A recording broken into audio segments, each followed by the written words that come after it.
Horror कहानियां थी। चुड़ैल पार्ट 1।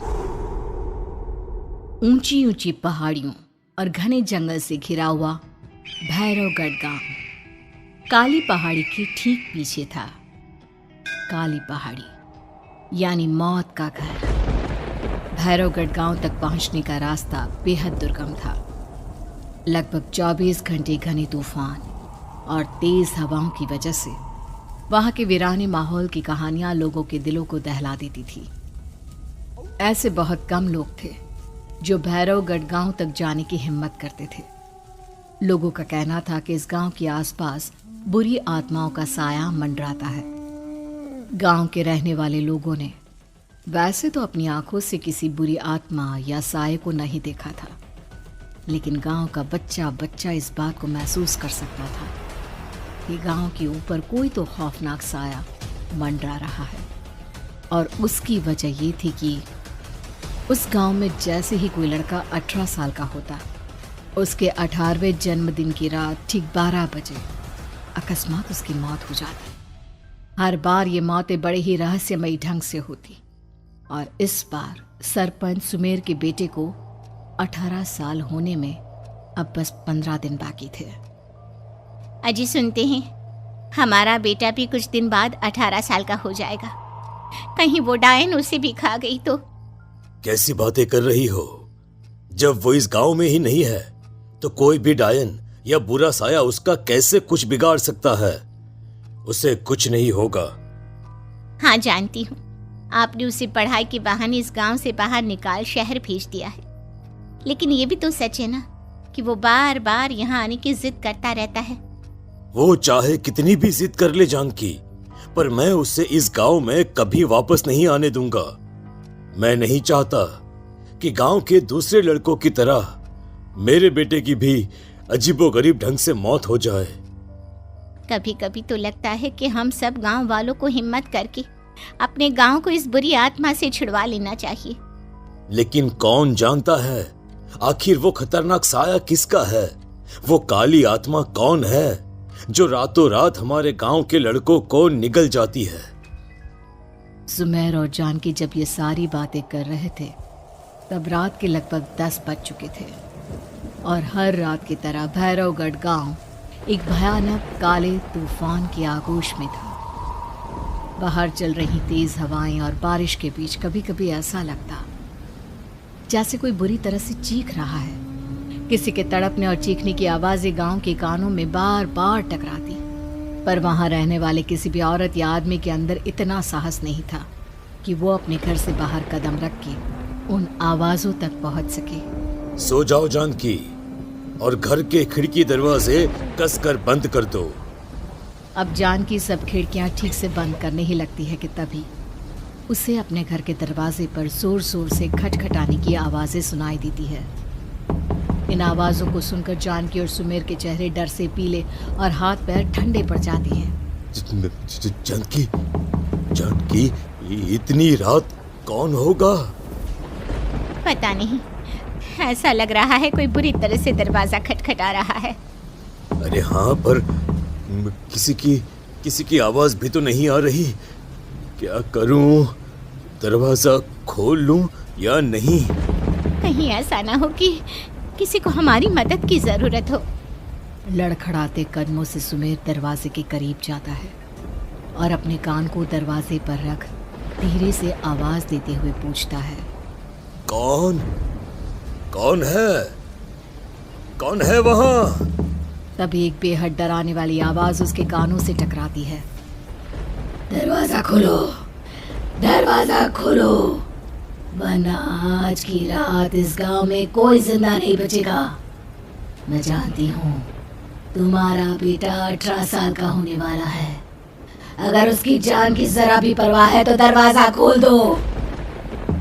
इस आवाज को सुनते ही सुमेर घबरा कर पीछे हट जाता है और जानकी को पूरी बात बताता है। कहीं वो डायन हमारे घर तक तो नहीं पहुंच गई? अब हम क्या करेंगे?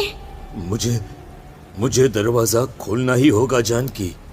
मेरे पास अब कोई रास्ता नहीं है।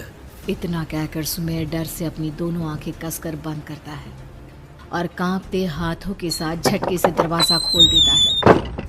तभी किसी के जोर से हंसने की आवाज़ सुमेर और जानकी को सुनाई देती है। उस आवाज़ को सुन दोनों दरवाजे की तरफ देखते हैं और सामने अपने बेटे राहुल को खड़ा देख दंग रह जाते हैं। राहुल के हाथ में उसका मोबाइल होता है जिसमें से वो आवाज़ बज रही थी। ये क्या मजाक है? और तू यहाँ, तुझे मना किया था ना गांव में आने को, समझ में नहीं आता क्या? 18 साल का होने वाला है तू। माँ, आप लोग भी पता नहीं किन अंधविश्वास भरी बातों पर भरोसा करते हैं। क्या मैं अपने घर नहीं आ सकता? आप लोगों से नहीं मिल सकता? देख बेटा, हमने तुझे किसी वजह से ही इस गांव से दूर रखा था और यहां आकर तूने अच्छा नहीं किया। चल चल चल, मैं तुझे अभी के अभी वापस शहर छोड़कर आता हूं। ओफो पापा, आप बेकार की बातों से परेशान हो रहे हैं। बाहर इतना तेज अंधड़ तूफान चल रहा है, कहीं जाने की जरूरत नहीं है। मैं बस आप लोगों से मिलने आया हूं, कुछ दिन रहकर चला जाऊंगा।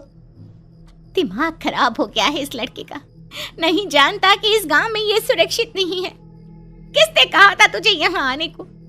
ये आवाजें सुन, बाहर से जो आवाजें आ रही है तुझे सुनाई नहीं देती क्या? अरे माँ, जब जोर से तूफान चलता है, तेज हवाएं चलती हैं, तो इसी तरह की आवाजें आती हैं। ये बहुत नॉर्मल है माँ। नॉर्मल होगी तेरे लिए बेटा। 4 दिन शहर में पढ़कर आया है तो अपने माँ बाप की बात नहीं मान सकता।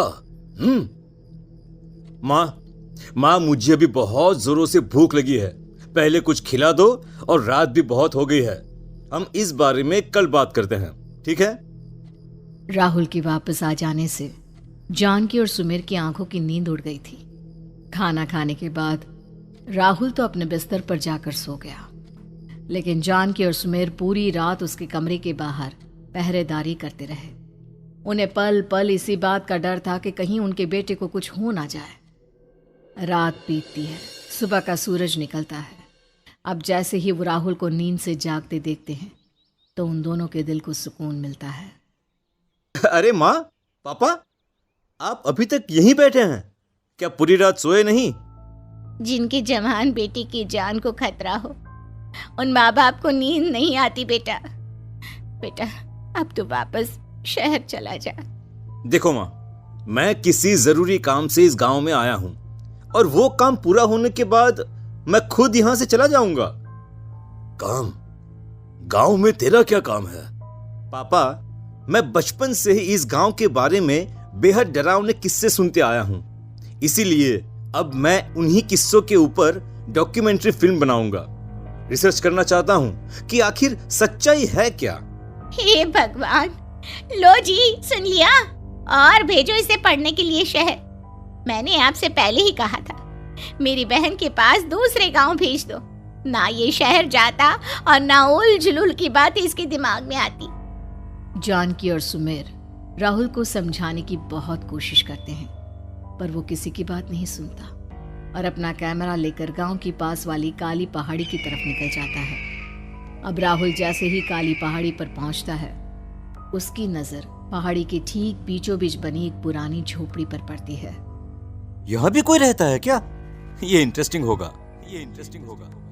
राहुल की आवाज पहाड़ों से टकराकर उसके कानों में सुनाई दे रही थी। उसने चारों तरफ का नजारा देखकर वहां की तस्वीरें अपने कैमरे में उतारना शुरू कर दिया। तभी अचानक राहुल ने अपने कैमरे में खींची हुई तस्वीर को जूम करके देखा, और उसमें उसे जो नजर आया वो देखकर राहुल की होश उड़ गए। क्या सचमुच उस गांव के ऊपर किसी बुरी आत्मा का साया था? क्या राहुल की जान बच पाएगी? क्या देखा था राहुल ने उस फोटो में जिसे देखकर वो दंग रह गया? इन सवालों के जवाब जानने के लिए देखिए इस कहानी का अगला भाग।